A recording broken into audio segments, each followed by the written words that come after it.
पूर्णिमा, व्रत कथा और पूजन विधि।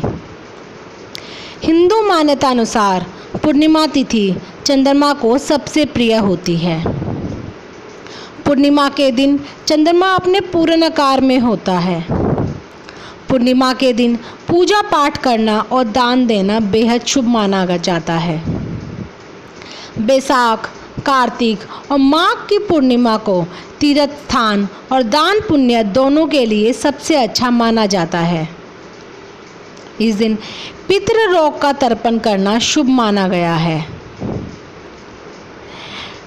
पूजन सामग्री: दूध, दही, घी, शर्करा, गंगाजल, रोली मोली, तांबुल पुंगी फल, धूप फूल, यज्ञोपवीत, श्वेत वस्त्र, लाल वस्त्र, आँख, बिल्व पत्र, फूलमाला, धतूरा, बांस की टोकरी, आम के पत्ते, चावल, तिल, जौ, नारियल, दीपक, ऋतुफल, अक्षत, नवेद्य, कलश, पंचरंग, चंदन, आटा, रेत, समीधा, कुश, आचार्य के लिए वस्त्र, शिव पार्वती की स्वर्ण मूर्ति, धूप, आसन आदि।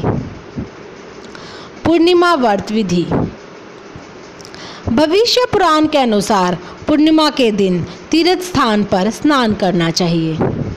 अगर ऐसा संभव ना हो तो शुद्ध जल से गंगा जल मिलाकर स्नान करना चाहिए। पूर्णिमा तिथि प्रातः व्रत का संकल्प लेना चाहिए। व्रत करने वाला व्यक्ति किसी पवित्र स्थान पर आटे के चैक पूरकर केले का मंडप बनाकर शिव पार्वती की प्रतिमा बनाकर स्थापित करे। तत्पश्चात नवीन वस्त्र धारण कर आसन पर पूर्वाभिमुख बैठकर देश काल आदि के उच्चारण के साथ हाथ में जल लेकर संकल्प करें। उसके बाद गणेश जी का आह्वान व पूजन करें। अनंतर वरुणादि देवों का आह्वान करके कलश पूजन करें। चंदन आदि समर्पित करें। कलश मुद्रा दिखाए, घंटा बजाए, गंध अक्षत आदि द्वारा घंटा एवं दीपक को नमस्कार करें। इसके बाद ओम अपवित्र पवित्रो वा सर्वावस्थां गतो अपि वा यह समरेत पुंडरीकाक्षम स ब्रह्मयंत्रं सूची।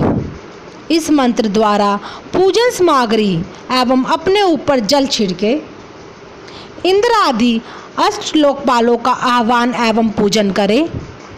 निम्नलिखित मंत्र से शिव जी को स्नान कराए। मंदार माला कुली जालकाए, कपाल माला कित शेखराए, दिव्यांबगराए च सरस्वती, रेवा प्योषणे नर्मदा जले, स्नान पिताशी मया देवी तेन शांतु पुरुषव में। निम्नलिखित मंत्र से पार्वती जी को स्नान कराए। नमो देव्य महादेव्य सप्तम नमः, नमः प्रकृत्ये भ्राद्य नित्या प्रंता समताम। इसके बाद पंचोपचार पूजन करें। चंदन, अक्षत, पुष्प, धूप, दीप दिखाए। फिर नैवेद्य चढ़ाकर आचमन कराए। अनंतर हाथों के लिए उपटन समर्पण करें। फिर सुपारी अर्पण करें, दक्षिणा भेंट करें और नमस्कार करें। उसके बाद उत्तर की ओर निर्मलाय का विसर्जन करके महाअभिषेक करें। अनंतर सुंदर वस्त्र समर्पण करें। यक्षोपवीत धारण कराए। चंदन, अक्षत और सप्त धान्य समर्पित करें। फिर हल्दी, कुमकुम, मांगलिक सिंदूर आदि अर्पण करें। तादपत्र यानी भोजपत्र, कंठ की माला आदि समर्पण करें। सुगंधित पुष्प चढ़ाए तथा धूप दे।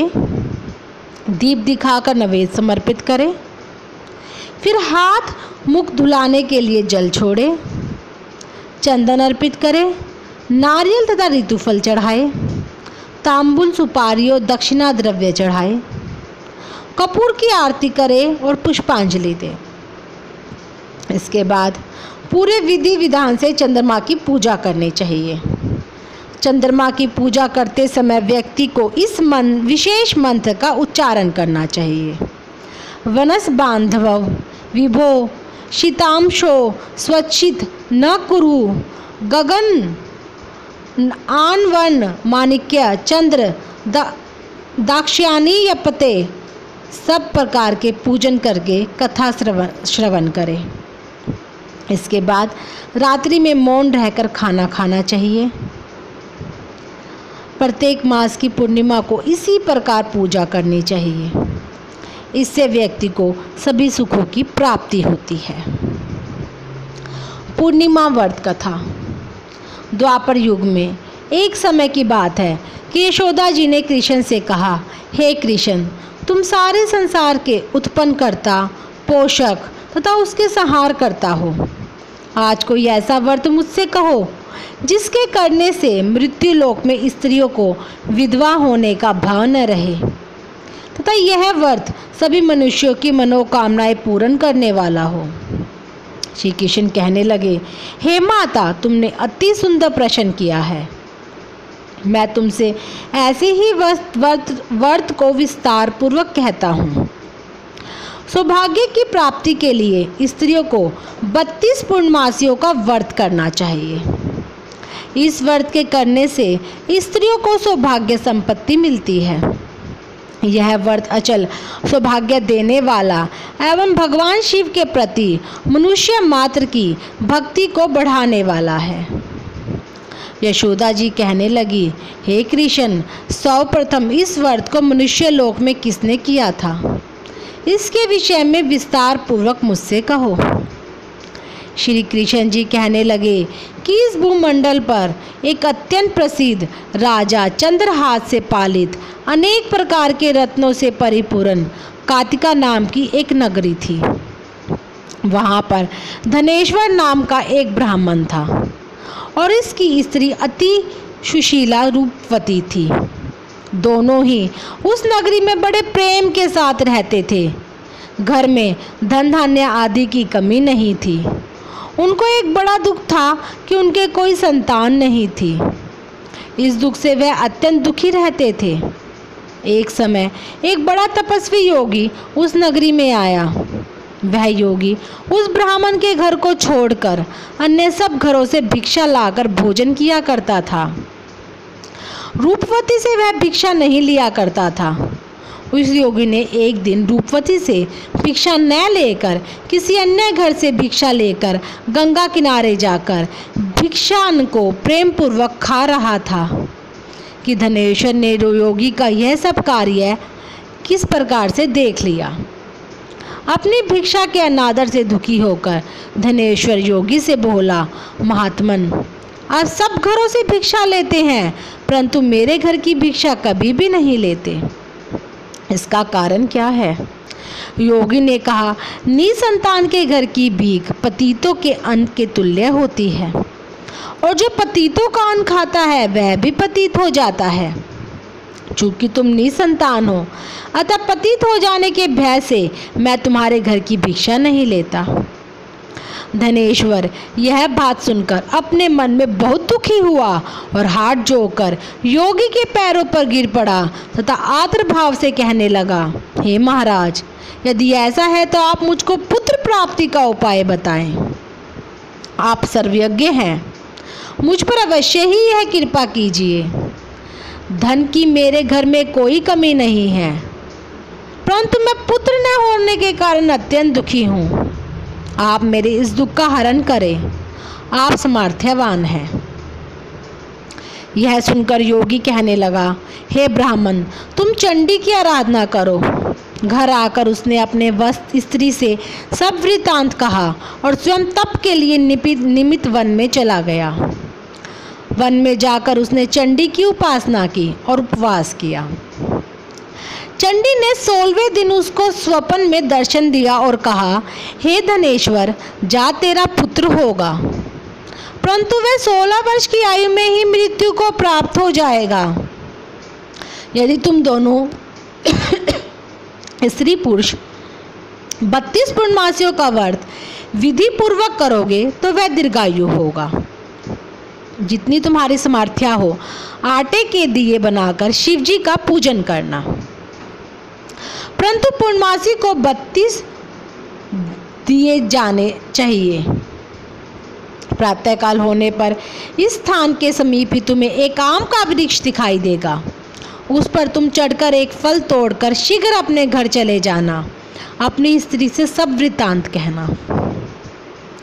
ऋतु स्नान के पश्चात वह स्वच्छ होकर श्री शंकर का ध्यान करके उस फल को खा लेगी। तब शंकर भगवान की कृपा से उसको गर्भ हो जाएगा। जब वह ब्राह्मण प्रातः काल उठा तो उसने उस स्थान के पास ही एक आम का वृक्ष देखा जिस पर एक अत्यंत सुंदर आम का फल लगा हुआ था। उस ब्राह्मण ने उस आम के वृक्ष पर चढ़कर उस फल को तोड़ने का प्रयत्न किया, परंतु वह वृक्ष पर कई प्रयत्न करने पर भी यह चढ़ ना पाया। तब तो उस ब्राह्मण को बहुत चिंता हुई और विघ्न विनाशक श्री गणेश जी की वंदना करने लगा।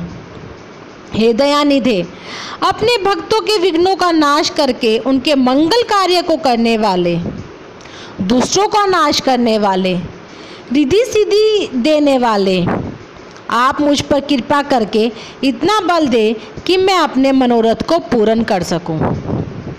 इस प्रकार गणेश जी की प्रार्थना करने पर उनकी कृपा से धनेश्वर वृक्ष पर चढ़ गया और उसे एक अति सुंदर आम का फल देखा।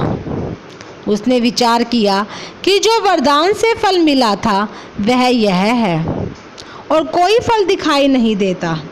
उस धनेश्वर ब्राह्मण ने जल्दी से उस फल को तोड़कर अपनी स्त्री को ला कर दिया और उसकी स्त्री ने अपने पति के कथन अनुसार उस फल को खा लिया और वह गर्भवती हो गई।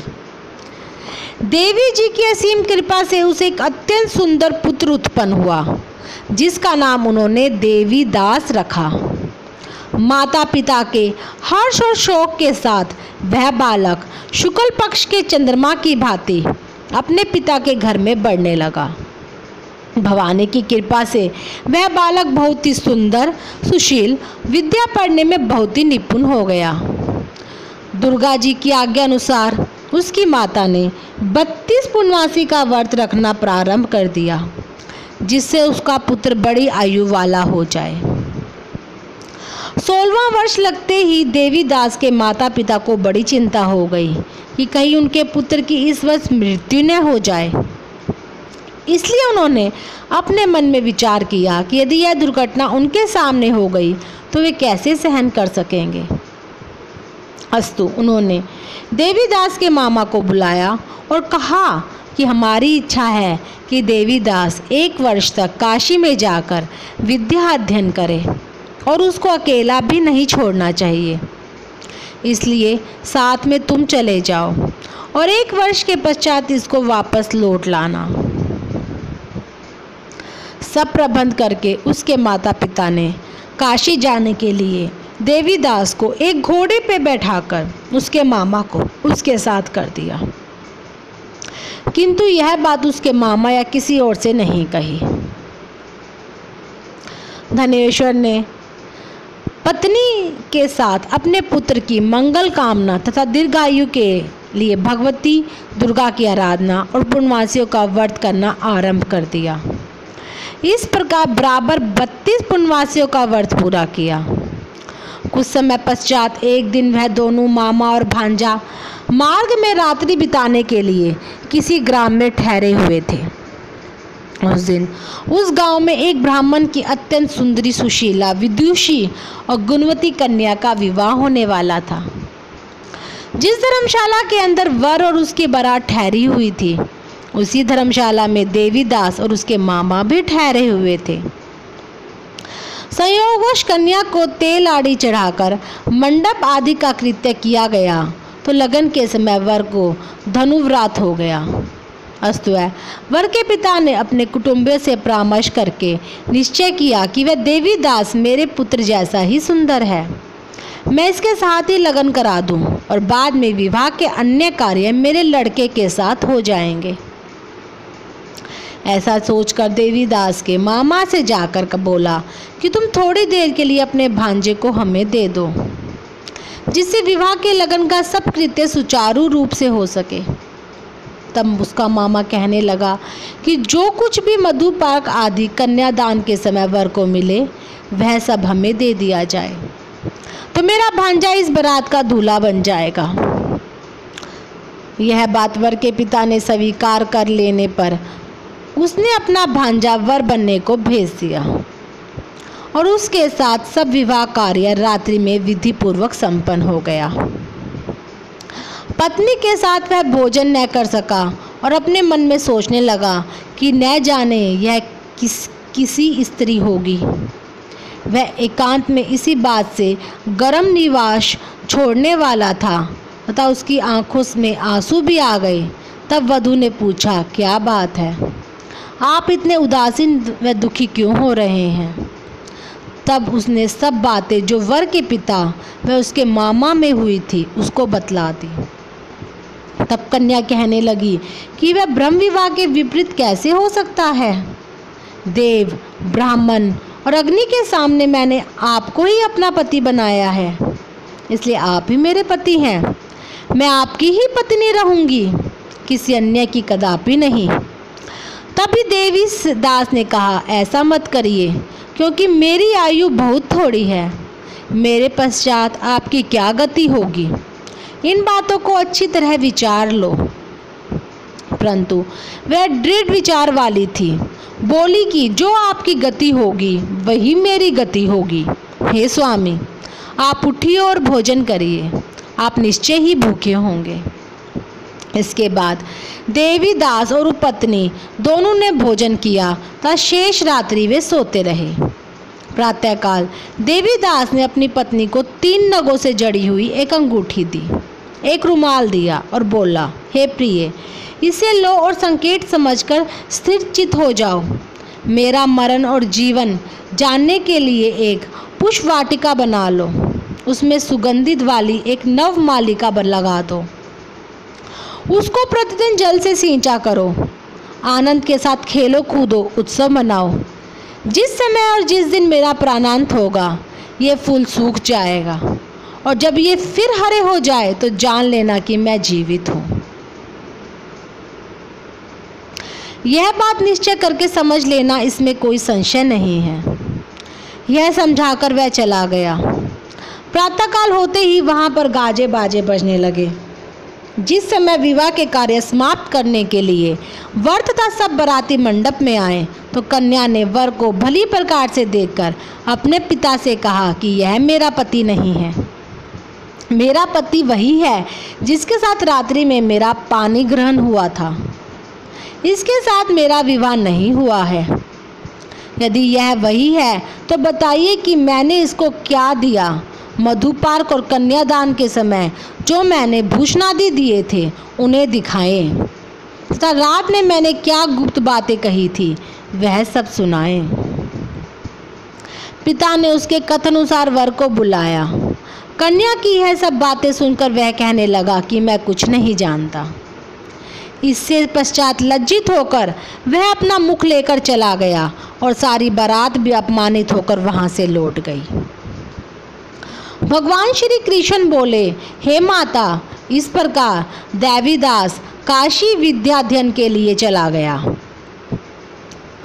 जब कुछ समय बीत गया तो काल से प्रेरित होकर एक सर्प रात्रि के समय उसको डसने के लिए वहां आया।